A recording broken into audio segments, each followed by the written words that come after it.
আউযু বিল্লাহি মিনাশ শাইতানির রাজিম। বিসমিল্লাহির রহমানির রহিম। আসসালামু আলাইকুম। আশা করি সবাই ভালো আছেন। আমিও আছি আলহামদুলিল্লাহ। মহান আল্লাহ পাক রব্বুল আলামিনের কাছে শুকরিয়া, আল্লাহ আমাদেরকে মুসলমান হিসেবে সৃষ্টি করছেন। আসলে কত সহজে আমরা মুসলমান হয়ে গেছি। আল্লাহ দয়া করে মুসলমানের ঘরে জন্ম দিয়েছেন, তাই আমরা সহজেই মুসলমান হিসেবে আজকে নিজেকে পরিচয় দিতে পারতেছি। এটা আমাদের জন্য অবশ্যই গর্বের বিষয়। আলহামদুলিল্লাহ, শুকরিয়া আল্লাহর দরবারে। সাথে আসলে আফসোস হয়, আমরা মুসলমান, কিন্তু আসলে মুসলমানের যে দায়িত্ব কর্তব্য, আল্লাহ মুসলমান হিসেবে আমাদেরকে যে কর্তব্যগুলো করার জন্য আদেশ দিছেন, সেগুলো কতটুকু আমি করতেছি সেটা আসলে চিন্তা করতেছি না। আমি পরিচয়টা নিয়ে গর্বিত, কিন্তু এই পরিচয়টার জন্য যে দায়িত্ব, এই পরিচয়ের পেছনে যে দায়িত্ব কর্তব্য আছে আমার, সেটা আমি বেমালুম ভুলে গেছি। আমি মুসলমান, কিন্তু আজকে আমি ফজরের নামাজ পড়ছি কিনা চিন্তা করতেছি না। আমি মুসলমান, কিন্তু ৫ ওয়াক্ত নামাজ নিয়মিত আদায় করতেছি কিনা, যেটার জন্য হুজুর সাল্লাল্লাহু আলাইহি ওয়াসাল্লাম, যিনি ইসলামকে আল্লাহর হুকুমে, আল্লাহর মনোনীত দ্বীন ইসলামকে প্রচার করছিলেন, মৃত্যুর আগ পর্যন্ত তিনি এই নামাজের কথা, তোমরা নামাজ কায়েম করো, এই কথা বলে গেছেন। হুজুর সাল্লাল্লাহু আলাইহি সাল্লামের হাদিসে নামাজের প্রতি যে গুরুত্ব, এটা সবাই আমরা জানি। কোরআনে আল্লাহ পাক রব্বুল আলামিন বিভিন্ন সূরায় বারবার তোমরা নামাজ কায়েম করো, নামাজ কায়েম করো বারবার বলেছেন। নামাজ ছাড়া বেহেশতের তালা খুলবে না, সবাই জানি। হুজুররা বয়ান করে, আমরা জানি শুনি। কিন্তু আফসোস যে আমরা শুনতেছি, জানতেছি, হুজুর যখন বয়ান করে সুবহানাল্লাহ পড়তেছি, কিন্তু আমাদের বিবেক এতটুকু পর্যন্ত কাজ করে না যে আমি কি ৫ ওয়াক্ত নামাজ ঠিকমতো আদায় করতেছি।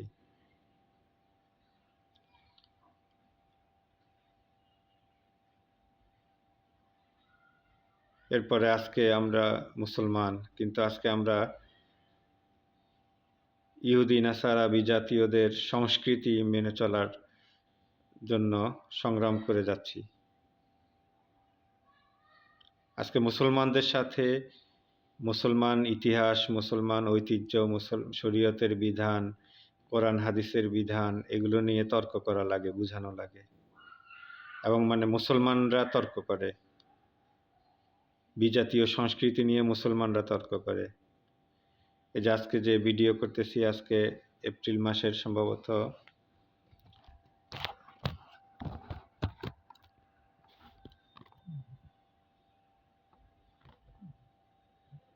৫ তারিখ, আজকে এপ্রিল মাসের ৫ তারিখ। এই তো ১৪ই এপ্রিল আসতেছে, প্রস্তুতি চলে যাচ্ছে। আজকে আমাদের অনেক আমাদেরই অনেক মুসলমান ভাইরা প্রস্তুতি নিতেছে পহেলা বৈশাখ পালন করার জন্য। হ্যাঁ, বাংলাদেশি হিসেবে আমরা যেরকম মুসলমান হিসেবে আরবি মাসগুলো হিসাব রাখি, আরবি মাসগুলোর আলাদা একটা কদর আছে, সেটা পালন করি। আমরা অবশ্যই বাঙালি হিসেবে বাংলা মাসগুলোর হিসাব রাখি, কিন্তু আসলে বাংলা মাসগুলোর হিসাব তো আর রাখি না, পয়লা বৈশাখের শুধু হিসাব রাখি।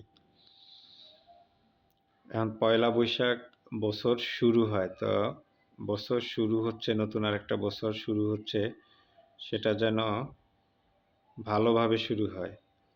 তো সেটার জন্য আমরা অবশ্যই শুভকামনা জানাবো একজন আরেকজনকে, বা নিজেরা কামনা করব যেন আমার এই বছরটা ভালো যায়।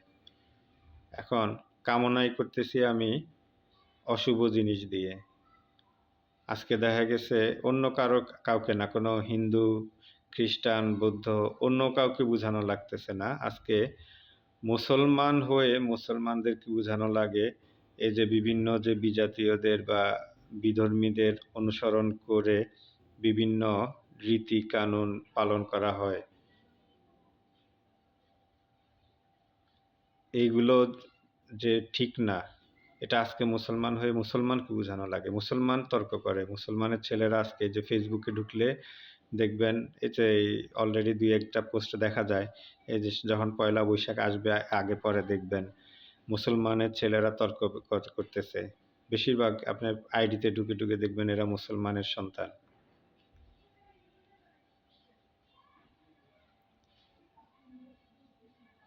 বাঙালি পরিচয়, বাংলাদেশি পরিচয় কি জান্নাত যাওয়া যাবে না মুসলমান পরিচয়? মানে সামান্য কথা।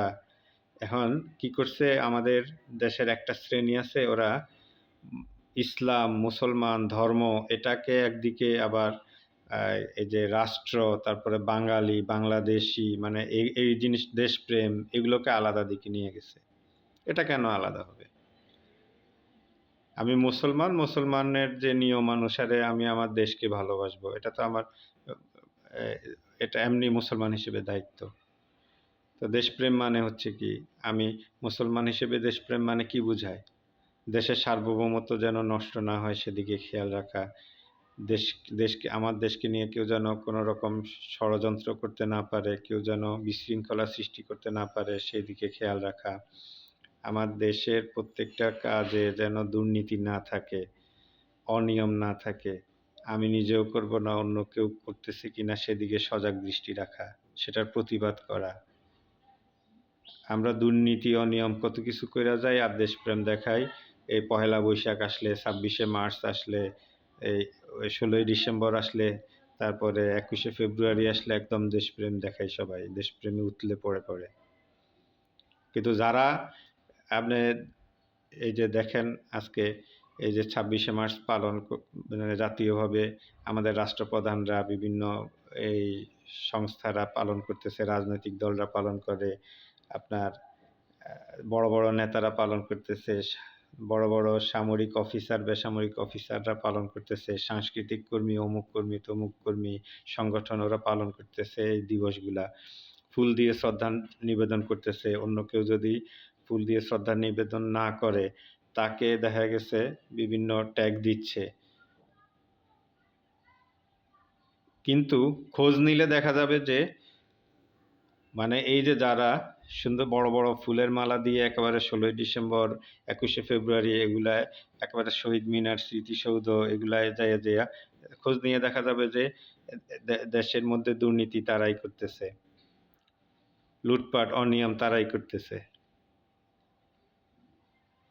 যে হুজুররা বা যে যারা এই কোরআন হাদিস অনুসারে কিভাবে পালন করতে হবে, তারা তো বিরোধিতা করে নাই, কেউই বিরোধিতা করে না যে আপনি এই দিবসগুলা, যেহেতু আমাদের দেশের জন্য একটা বিশেষ দিন, তা আপনি এই দিবসগুলা ইসলামের শরীয়তের আঙ্গিকে কিভাবে মানে পালন করা যায় সেটা সেটা পালন করার চেষ্টা করুন, সেটা উপদেশ দেয়। তারা তো দিবসের পালনের ব্যাপারে কোনো কথা বলে না। দিবসটা কিভাবে পালন করা হচ্ছে, কিভাবে পালন করা উচিত এগুলা নিয়ে কথা বলে তারা। এবং যারা বলে তারা কিন্তু, যারা এই যে বিরোধিতা করতেছে এই যে ফুলের মালা দিয়ে ভরাইয়া দেওয়া একদিনের জন্য, হ্যাঁ, এইসব মানে লোক দেখানো, মানুষ দেখানো এই দিবস পালন করা, যারা বিরোধিতা করে তারা কিন্তু দুর্নীতি করে না, অনিয়ম করে না।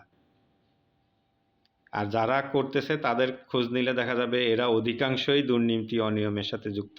বিভিন্ন সরকারি প্রতিষ্ঠানে চাকরি করে, বিভিন্ন রাজনৈতিক দলের বড় বড় নেতা, এরাই দেখা গেছে বিভিন্ন অনিয়ম দুর্নীতি যত অসামাজিক কার্যকলাপের সাথে এরাই যুক্ত দেখা যায়, খোঁজ নিলে দেখা যাবে 100% গ্যারান্টি। কিন্তু ওরা দেশপ্রেমিক।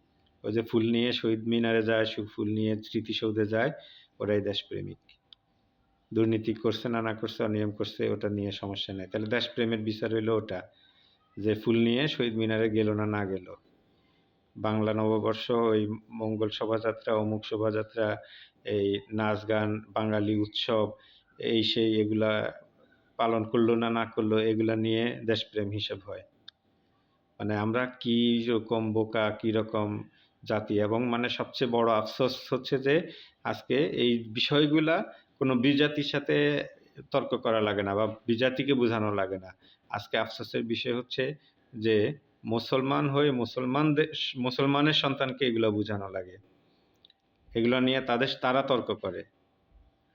আল্লাহ আমাদের সবাইকে সহি বুঝ দান করুন। আমিন। আসসালামু আলাইকুম ওয়া রাহমাতুল্লাহ।